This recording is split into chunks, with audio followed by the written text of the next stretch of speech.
We're going to jump into rapid fire. Are you ready for rapid fire, Vince? I'm always ready for rapid fire, Sean. I'm always ready. I'm going to go a little curveball and throw the super chat. Joseph Conity, we appreciate your super chat. We'll start with this. Do you think with a very experienced quarterback, Notre Dame can be very diverse with play calling, or with inexperienced receivers, will they be conservative? I think it's going to be the former, to be honest with you. I think the quarterback is what you use to dictate your play calling for the most part, right? Because he's the one pulling the strings. He's the one calling the signals, not so to speak. He is the one calling the signals. And he can bring along a receiving core. He can bring along a running back, unit. The quarterback is the catalyst, right?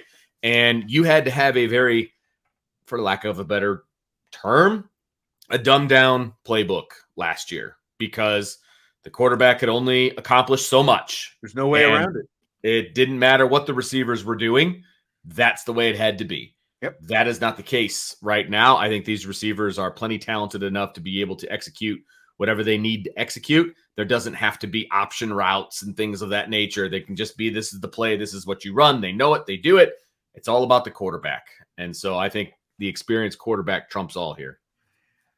We're going to talk about Drew Pyne and Arizona State here in just a second. But if I'm going to spin this specific to this game, since it is Notre Dame Navy starting up the season, we know what Drew Pyne looked like in the second half against Navy last year. There were throws that needed to be made. There were hot reads that needed to be made that were not made in either case.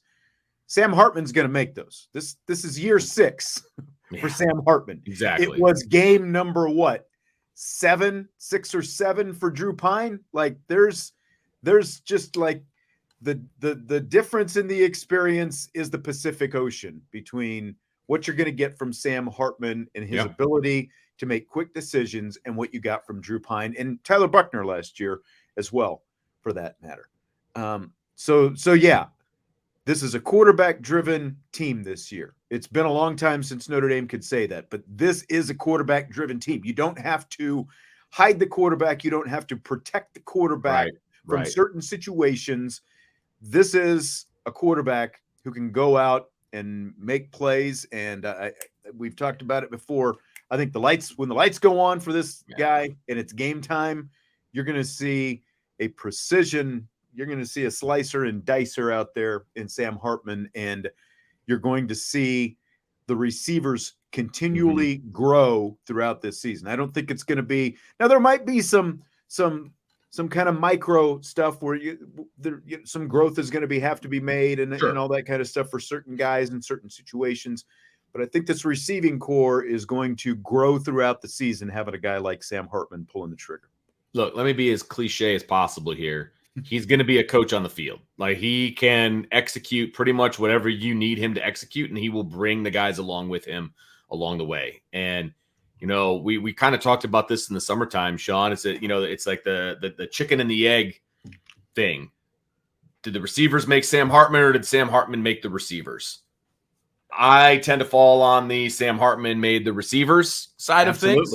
There was some talent there. Don't get me wrong. He had a 1,000-yard receiver last year who was a 6th-round pick. Didn't go till the 6th round. There you go. Think about that. I mean, there you go. If Tobias Merriweather has a 1,000-yard season, I will bet you $100 he's not going in the 6th round. He's going higher than that. You know what I mean? Like let's just be honest here. There's more talent at Notre Dame than there is at Wake Forest. That's not exactly breaking news, right? And so logic tells you that Sam Hartman is going to be able to perform just fine at Notre Dame, if not better than he did when he was at Wake Forest. Yep. Going back to the Navy question, Johnny says, as a Naval ROTC grad, I hope the game continues for as long as possible. Agreed. And I'm not a Naval ROTC grad, and I hope it continues as long as possible. That's right. So now we're going to talk about Drew Pyne. Jaden Rashada, the heralded freshman who signed this big whopping or at least $1 million plus NIL deal with Florida before the Florida conservative or whatever it was called, couldn't come through and make actual payment on it. he's at Arizona State now. And Drew Pyne had been running through the spring and through most of training camp as the number one guy on the quarterback depth chart down there at Florida State. He was battling with a guy named Trenton Bourget. I don't know exactly if I'm saying that name right. Yeah, Bourget. there's a lot of vowels and Bourget. consonants in there. Yeah. But it is Rashada who has emerged and is going to be Arizona State's starting quarterback. Not this week, of course, because they don't play this week, but next week. Now, as some people have pointed out, Drew Pyne, and Salty was asking, Pyne did injure his hamstring about 10 days ago, and he apparently still has not recovered from that. So that at least contributed to this situation. But Rashada, again, they were going to go with one of the more veteran guys, Pyne or this Bourget guy, but instead it's going to be the big hype freshman Rashada who's going to be the starter. But as we look at this situation for Drew Pyne, Vince, what do you think about his prospects for the future? It's unfortunate for Drew because I do think the way it sounds, the article that you sent me, from ESPN, because look, I have not been following the Arizona State quarterback battle. I hadn't either. Literally saw it before the show started myself. Right. So it has not been first and foremost for me. But it sounds like, based on that article, that he was planning on starting Drew Pyne or this other kid and then eventually handing the reins over to Rashada. So it felt like he was going to be a placeholder, which I don't think that does anything for his career either, right? And so it just turns out that because they went and got this Rashada kid because the NIL thing fell apart at Florida, I don't think Drew Pyne goes to Arizona State if he knows that the Rashada kid is going. And I think yet another curveball for Drew Pyne in his career, and the transfer portal, because that's what it was with Rashada. He transferred out, right? The transfer portal has once again bitten Drew Pyne in the rear, and it just ended up being a bad choice to go to Arizona State in hindsight. And I feel bad for him because it doesn't look like he's going to be starting anytime soon. Arizona State is not playing for this year. They've got a new head coach, and they're playing for down the road. But again, when you've got a guy like this, Drew Pyne's best opportunity was probably going to be this year to go out there, perform well, hopefully for him, keep the freshman off the field as long as possible, and then see what happens next year. But with this, again, it's not necessarily his play that's going to keep him out. He injured his hamstring. Sure. He's still injured, not 100% from that hamstring. So they've got to make a decision, and this is what they decided to do. But I feel what bad it's probably going to mean for Drew Pyne is, unless you would expect Rashada, as talented as he is, to have some ups and downs at some point. So maybe that gives Pyne some opportunity to get out there and play. But otherwise, you've still got at least 2 more years of this guy, and I would expect that Drew Pyne is going to be looking for a new home again here. Pretty soon. I can almost guarantee it, right? And I mean, first they bring in Sam Hartman to play over him. Now this Rashada kid is playing over him. Like, he just can't catch a break. And I thought him going from Notre Dame to Arizona State was actually a pretty good move from a Power 5 to a Power 5, essentially. Yeah. I know Notre Dame's not in a conference, blah, blah, blah. But he's still in a Power 5. After this, I don't know that another Power 5 team is going to give him a shot. Maybe they do. Maybe they do. There's a lot of Power 5 teams that I'm sure would love to have a guy with 10 starts under his belt at Notre Dame. It's not going to be Colorado. No, it's not. Yeah, but he's going to be finding a new place. There's no doubt about that. My expectation is that it would probably be in a group of 5 school. See, and this is the other thing. 2 guys started at quarterback last year for Notre Dame. Tyler Buckner, Drew Pyne. They both transferred elsewhere. And as Chi-Town says, the 2 quarterback transfers from Notre Dame are both turning out to be bad decisions. Neither one of them is going to be a starter, at least at the start of the season. And I would say Drew, initially, it felt like he made a good decision, right? Tyler initially felt like he made a bad decision, right? I mean, with all the facts that you had on the table when you made that transfer, I think we all kind of second guess the Tyler Buchner transfer, right? I mean, it just didn't seem to make a whole lot of sense outside the fact that Tommy Rees was down there. The Drew Pyne one was like, oh, okay, well, Arizona State's a dumpster fire, so you got a pretty good opportunity to play, down there. And then this Rashada thing happened, and like, it's unfortunate for Drew because I felt like he made a good decision. The timing of his decision was terrible, right? Before the bowl game and all of that. Yes. I don't like that. But the destination, I thought, was going to be a good landing spot for him. Yeah. Yeah. Just too bad. Sure, like people are saying UConn, Cincinnati, transfer portal, there's always going to be a demand. And Pyne, he's got some game film out there. Arizona State obviously saw something that they liked. They brought him in. His record says 8-2 as a Notre Dame starting quarterback. So that plays in his favor. I'm sure Notre Dame, I'm sure he'll land on his feet someplace, whether it's again, Boston College, Cincinnati, wherever it happens to be. I think there are going to be some what you call lower level Power 5. Yeah, that's true. Situations they'll probably give him some opportunities again. Yeah. Sucks that it ended on an injury. What I did read though, and again, not seeing any video or film of the actual play, but what I read, I can't remember if it was in that ESPN article or a different one. I think I saw two different articles about it, was that he was rolling out and rather than throwing the ball downfield, he decided to tuck it and run. And that's when he pulled his hamstring. Yeah. That's unfortunate. And it's like, I mean, we were just talking yesterday about the lack of soft tissue injuries at Notre Dame during fall camp. Yeah. That kind of stuff. Yes, we Here did. You got the guy who was going to be your starting quarterback pulling his hamstring in the Arizona heat, no less. Like you would think that their muscles would be all limbered up and, in that 100+ degree heat down there. Man. It's unfortunate. That's for sure. It's unfortunate for both, frankly, for Buchner and Pyne, that they're both going to be holding the clipboard, this season. But, things are looking good for Notre Dame. So that's right.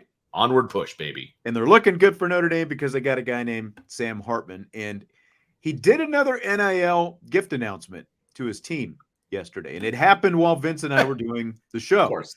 You mentioned Beats by Dre at the end of the show. And I was like, I haven't heard about this one. And then we get off the show and you text me. It's like, oh, this happened 30 minutes ago while we were doing the show. No wonder we hadn't heard about it. Of course. So he did this Beats announcement yesterday, couple days, 2 or 3 days after doing the Under Armour shoe announcement. And in both cases, it's like, hey, as long as I can do it with the boys and all that kind of stuff. It is so here's some Under Armour gifts for my NIL deal that I signed with Under Armour. And here's some Beats headphones for this NIL deal that I signed with Beats by Dre. So Vince, I think what made this more unique is just the fact that Notre Dame shared both of these on their social media platforms. And correct me if I'm wrong, I don't remember, now NIL hasn't been around that long, but I don't remember any such other sort of, if you want to call it a humble brag, like here's Sam Hartman with this big NIL deal. Yeah. He's sharing that with his team. What do you think about this? I love it, frankly. I love it. We gave them a hard time yesterday because it was like, okay, Under Armour, like, don't you get free stuff from them all the time anyway?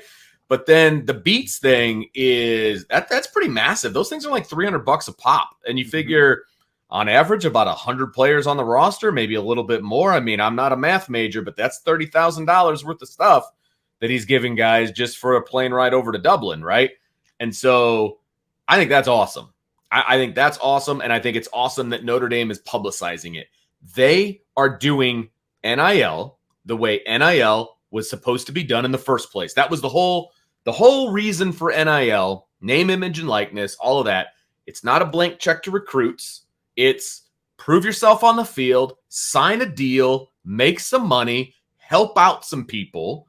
And the big name at Notre Dame is Sam Hartman, obviously, and he's hooking up, the other players on the team. You think that's not going to ingratiate them to him? Are you kidding me? Like, hey, maybe I'll play a little harder for this guy. I know that's very superficial, but it's like, hey, this guy's looking out for me. I'm definitely going to look out for him. Now, obviously, they voted him as a captain, so he's obviously got the leadership skills and all of that. This is 100% awesome by Notre Dame, too, because you don't think that they're going to be sending that out to Deuce Knight or, And all the other recruits out there. Like, yes, this is how NIL is supposed to be done, people. And Notre Dame is doing it. this is my point of asking this question without phrasing it that way, but we're thinking along the exact same lines. And John B is saying the same thing. They're showing all the kids that there are opportunities to be had. It's not Sam Hartman just signed an NIL deal with Beats, and like Sam with some official release on his Instagram or whatever. Here's Sam Hartman standing up in front of his team. It's at least a seemingly organic moment, and they're capturing it on video and showing him out there. Hey, fellas, I got my new, again, it's a little bit of a humble brag, but it's like, hey, I got my Under Armour deal. I got my Beats deal. But it's the perfect way, because we've talked about this before. We know there are NIL deals that Notre Dame players have. We just haven't heard that much about them. Right. Unless, like in the case of Audric Estime, I don't know about you, but in my Facebook feed, I've got Audric Estime ads in the shirt that he's pimping out there. But and I know he did a deal with Dick's a while back, but otherwise, you really haven't heard a whole lot about what exactly these guys are doing in NIL. So now here's Sam Hartman. He's got 2 major deals with Under Armour and Beats in a matter of days that he's reeling in big money for doing. And again, they're not doing like an official press release on this. It's just, here's Sam Hartman with his team making the announcement. Hey guys, here's your shoes. Here's your headphones. And it's telling the world you can come to Notre Dame and get a similar NIL deal without telling them you can come to Notre Dame and get a similar NIL. It's brilliant.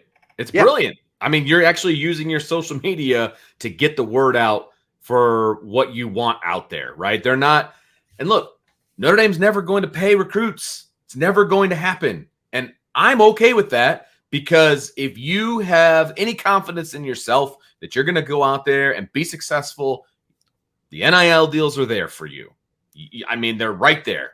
And so I love this. I think this makes a ton of sense. I'm glad that Notre Dame's on board with it, right? And putting it out there, because now the fans can see also that there are NIL deals to be had at Notre Dame. Because I think the common knowledge of fans was that Notre Dame just doesn't do it. They're ignoring that it exists. That's the narrative. That's the narrative. That's 100% right. It's clearly out there, folks, right? It's clearly out there. There are multiple NIL deals for the players on this team, and now they're putting it out there. Thank you. Finally, they're putting it out there. Yep. I guess I'm disappointed that Audric hasn't got up in front of him and said, hey guys, here's some shirts. Here's a Shamrock polo. Vincent should be getting up there handing out cartons of milk. Like there's certain things these guys could be doing, help them out here. Let's go. That's right. Okay, so we got a little bit more Marcus Freeman. Here's some of his thoughts on running back Gi'Bran Payne, who is number 2 on the depth chart behind Audric Estime. Just consistency. I talk to every couple of days. We talk about grades from practice, or we grade practice, and we talk about who can you trust, who's dependable, and that's to me where Gi'Bran has truly elevated himself in terms of that running back room. It has nothing to do with talent matters. He wouldn't be here if he wasn't talented, but there might be some guys that you might say, hey, he might be a tad bit more talented, but we want to play guys that we trust and are dependable, and that's what Gi'Bran has shown in protection and taking care of the football and doing his job. He's been really good. I think he's graded higher than anybody in that room. But we'll need them all. We'll need Jadarian Price. We'll need Devin Ford. We're going to need Jeremiah Love. All those guys, to me, will help us. So what do you think, Vince? What does Payne's ascension to number 2 on the running back depth chart say to you? It's exactly what he said. It's about consistency, right? Like, we know as coaches, you want the guy that is going to be able to make the plays when they need to be made, as far as blitz pickup and all of that. They're confident that Gi'Bran Payne is that guy right now, right? They're confident that he's going to be assignment sound. If you watch his high school film, like this kid can pick him up and put him down. Like, he's got talent. And it appears, right? I mean, he had a good spring. He had a good fall. He's been ascending. And so I think he's going to be a really good number 2 if he is in fact the number 2. There's a lot of ors, obviously on the depth chart, but I think he could be a really, really good number 2. I think that it could almost be a situation where a lot of his carries come in the first half, and then you kind of hand it off to Estime in the second half. Very similar to what they did in the past, except this time now Estime will get the start. He'll get a few more first half carries than he did in the past, that kind of a thing. But I still think Estime's your closer, right?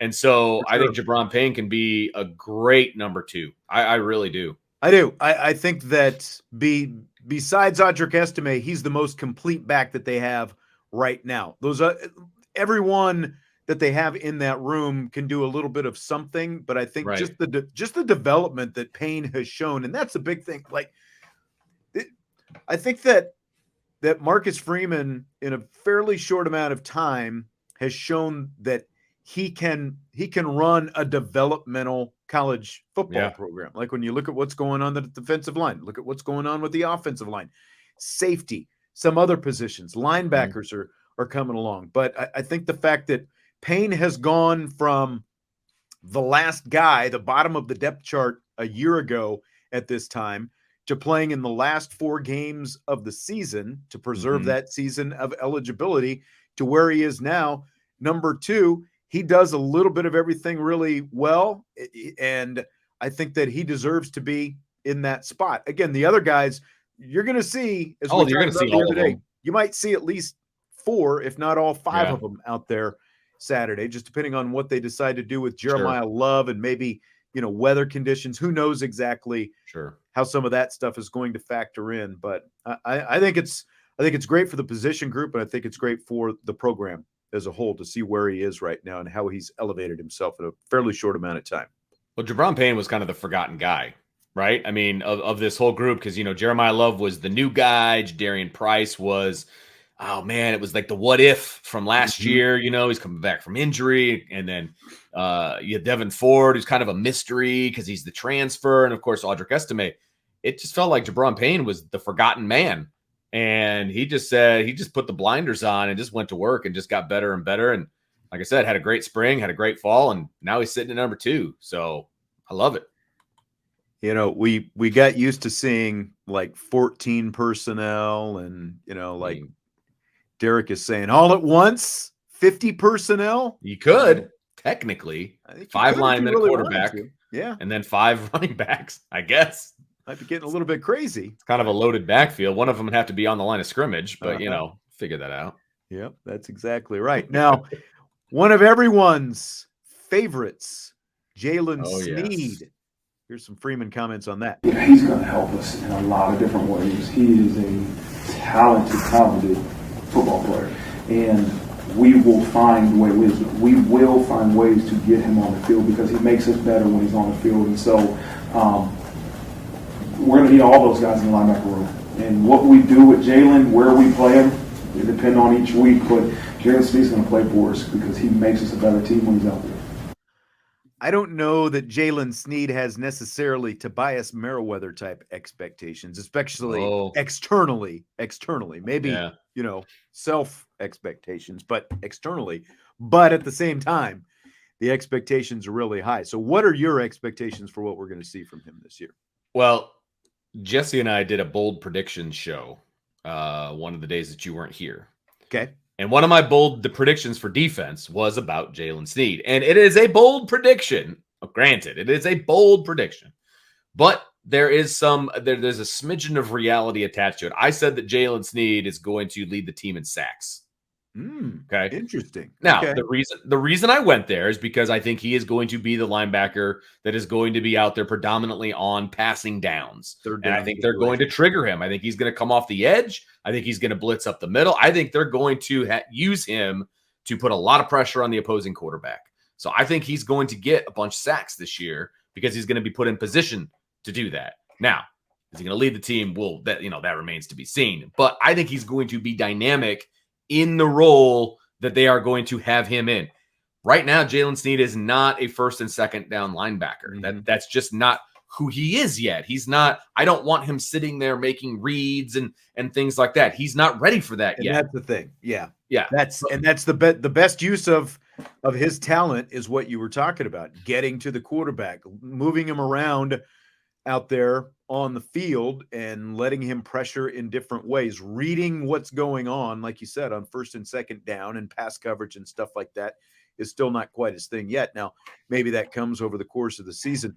I think he's going to have a fair amount of sacks. Ooh, sack leader, though. I know. It's a bold prediction. It's a bold prediction. It's supposed to be fun. We're supposed to have fun with it, you know, but yeah. Can you imagine the craziness that would ensue from the fans if Jalen Sneed was the leading sack getter for Notre Dame? Oh, my gosh. But then it's going to turn into, why aren't we seeing more of Jalen Sneed? Of course. Yes. Yeah.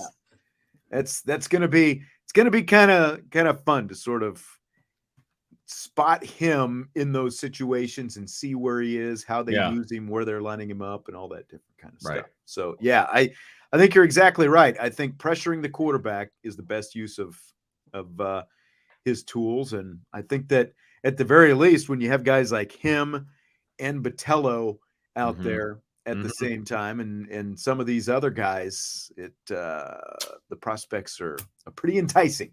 Yeah, they are. They are. And you're not going to be able to see, like, I would be surprised if you see a dynamic Jaylen Sneed against Navy. You know what I mean? But because that's just not the game, in my opinion, that is for him, you know. But the rest of them, yes, absolutely. Yep. Joseph with another super chat. Thank you very much, sir. We do appreciate it. If Notre Dame struggles a bit but wins their first 4 games, do they make any changes at starting positions, offensive or defensive struggles? And he followed up with this. He says, I didn't see that. Yeah, will they make any changes on offense and defense for Ohio State? To clarify my super chat. So so it's not a coaches supper chat? What's that? I couldn't resist. It's not a supper chat. You're right. I'm kidding, Joseph. Oh, that's good stuff, though. I didn't even notice. See, I bolted right through it. So there you go. Coaches are always evaluating everything, right? And if there are weaknesses that they perceive on offense or defense, they're not going to be shy to make a change. I mean, one of the things that we've talked about with this team is the amazing amount of depth, right, throughout the whole roster. And so I don't think they're going to be afraid to make changes. It's not a situation where, like, when I was coaching, we didn't really have a second string that was pushing the first string. And it's like, well, this is what we got, right? It's struggling, but who are you going to go to? Right. That's right. Exactly. I think there'll be some options. Yes. If there are some struggles. That's absolutely right. And so if in certain places, if there are struggles, there's going to be a guy ready in the wings, ready to take over. And I really don't think this staff is going to be afraid to make changes, Sean. If there are glaring weaknesses to this team where they think the backup is going to be better, I think they pull the trigger. Now, I don't know if it'll be specifically after week 4, you know, right before Ohio State, but they're in constant evaluation mode.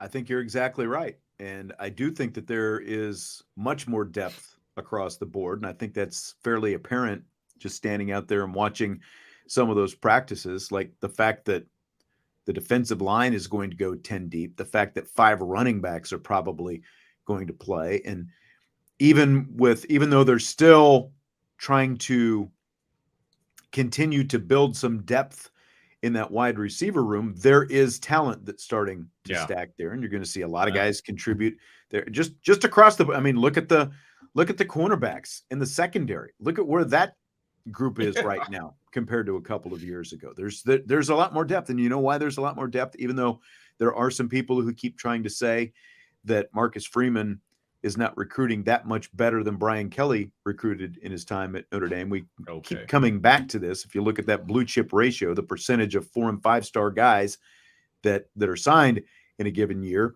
Marcus Freeman is above 70% BK.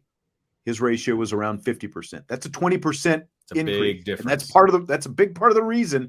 I talked about the development earlier, but a big part of the reason why you're starting to see more depth across the board is the fact that they are recruiting better, especially at those specific skill position groups that have been question marks for years: cornerback, wide receiver, and running back. Even now, there have been some good running backs, obviously, don't get me wrong, but again, when you look at that, at the talent top to bottom in that running back room, it's a lot different now than it was a couple of years ago.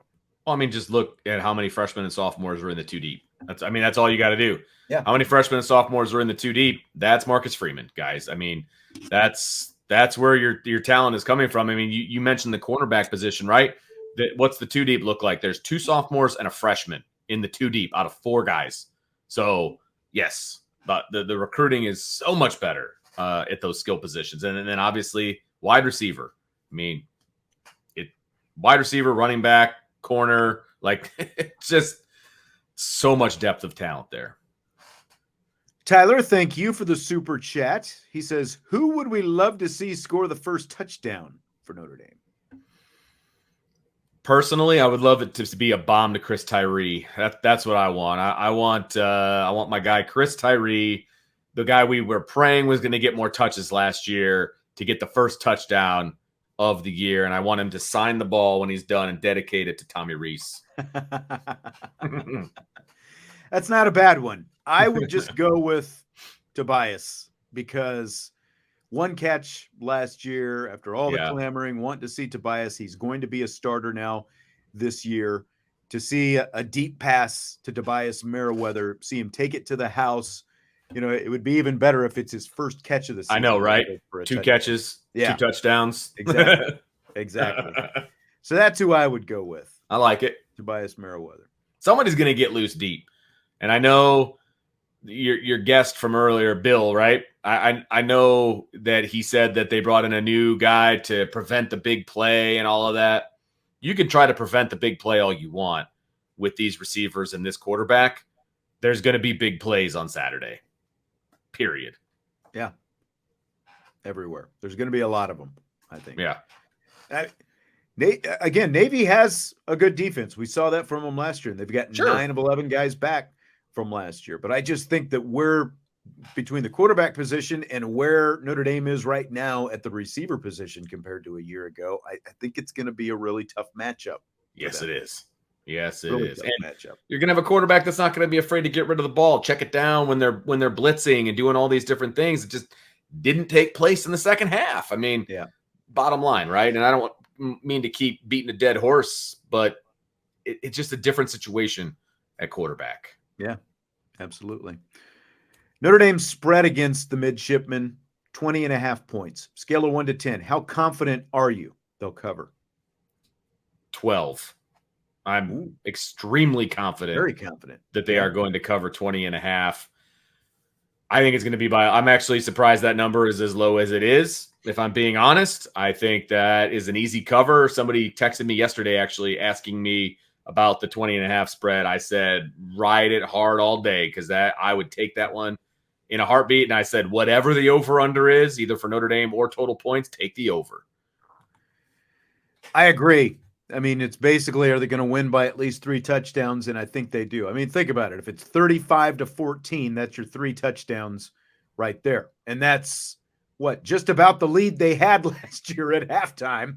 Right. Before they didn't score in the second half because of all the issues, the aforementioned issues with the quarterback and the ability or inability to make reads and everything else. I just think I think that you keep pouring it on. You don't worry about, now we've got to run the football and all these different things. I just think that especially after last year, you let your quarterback, whatever is working for you, you keep riding it. And I think that they're going to be able to ride. I think they're still going to be able to run the ball better than 66 yards like they had last year. But yeah, I think that I think that they will win fairly comfortably in this game. Right. So Michigan has self-imposed a 3-game suspension to open the season for head coach Jim Harbaugh. The statement from Michigan AD Ward Manuel said, quote, "Today's announcement is our way of addressing mistakes that our department has agreed to in an attempt to further that process," end quote. So is the 3 games sufficient to you, Vince D'Addario?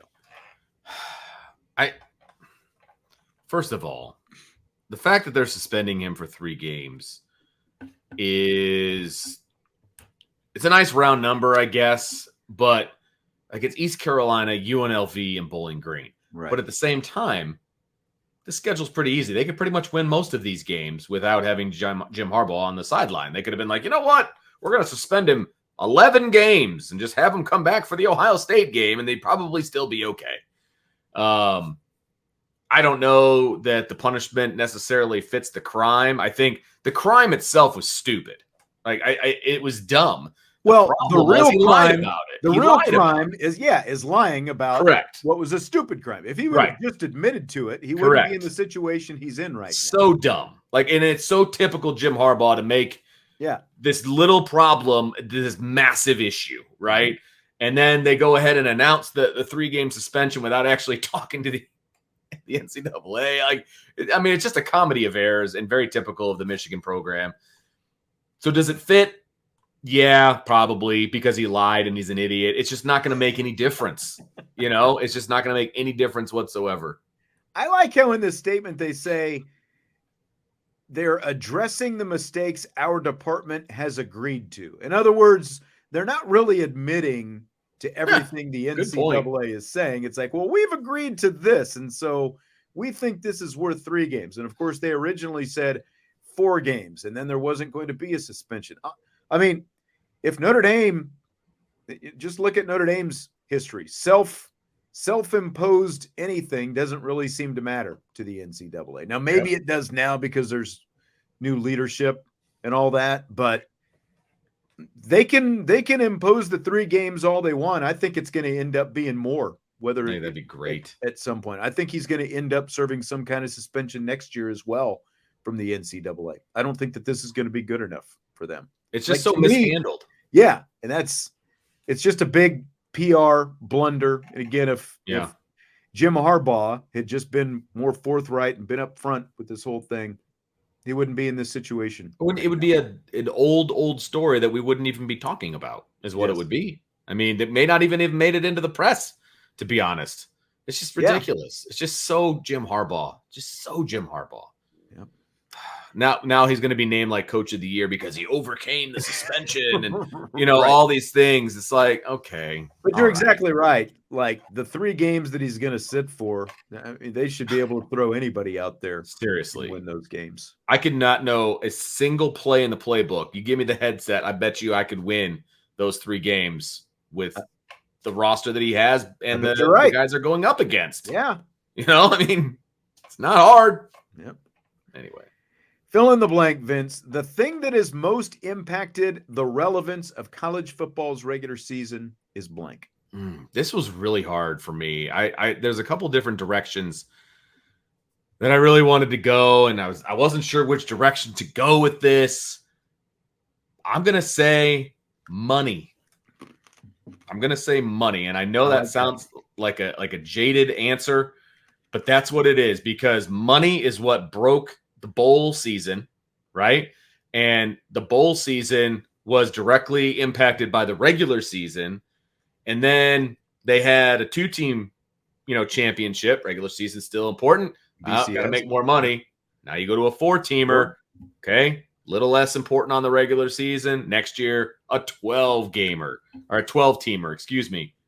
It's because it's all about the money. So I think it's money. That's my fill in the blank. That's a good answer. And really, you were tying the money to the playoff, but of course, realignment and all this conference expansion. See, I think this is going to impact the relevance even more than expanding the playoff because of what you're doing to these conferences, and you're tearing apart rivalries and you're moving teams around the country, but it's still all for what you're talking about. It's all for money. So maybe that should have been my answer. But I just, when you look with these teams that are all going to be moving next year, you're going to have teams that could have been college football playoff contenders in the conferences that they were in, but they're going to become a lot of also-rans once they get into these overbloated Big Ten, SEC, and even the Big 12 now. And now maybe some of these teams will still have some opportunities in the Big 12 since you have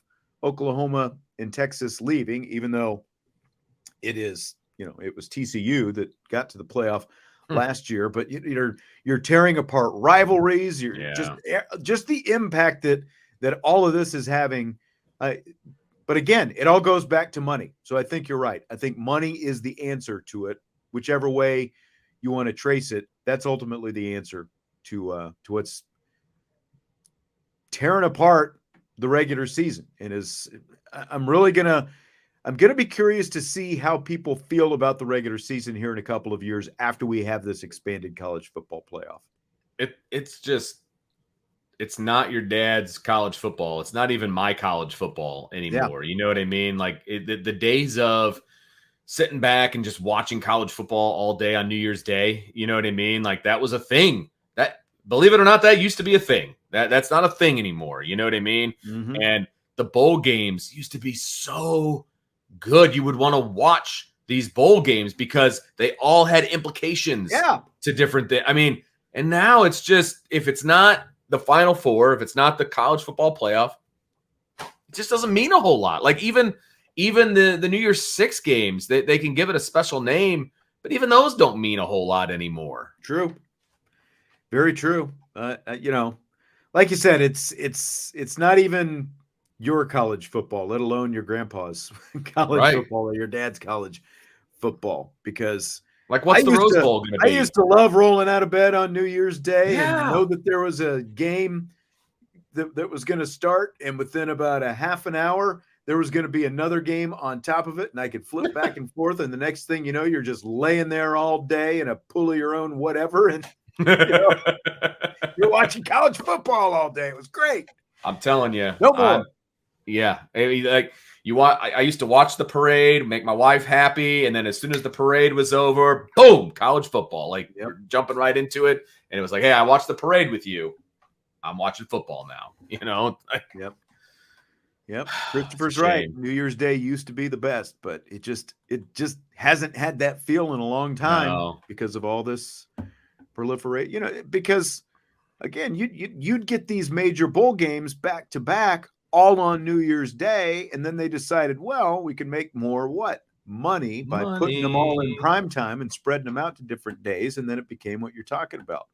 Over time, BCS championship, 14 playoff, 12-team playoff. So it is what it is, I guess. We still get the privilege of talking about and covering college football. So we can live with that. This is true, I guess. Guys and gals, we appreciate you being here today. As always, hit the like button on your way out. We've got more Notre Dame Navy talk tomorrow. I think Jesse's going to be in. He's been a little bit under the weather. He actually had to go to the ER this morning and got some IV antibiotics. Yeah. He got this crazy rash on his leg. No idea where it came from. And he went to like a MedPoint type thing in Cleveland yesterday.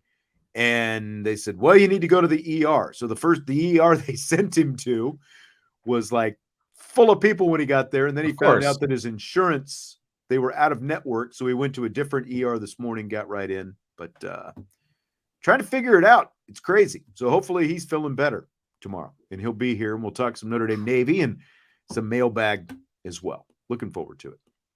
Yeah, baby. Then we got Countdown to Kickoff pregame show coming up later this week. We're all three going to be here for that. I'm excited for that. I don't think we did that much last year, but we'll all get to That's do it. true. You and me and Jeff. So looking forward to that. All right. Have a good one. Thanks again to Bill Wagner for joining us earlier today. Gideon, much appreciated. I'm sure he will appreciate it as well. Sounds like he's doing okay, but again, it's a little bit of a mystery. What exactly caused all this? So we'll talk to you tomorrow, though, on IB Nation Sports Talk.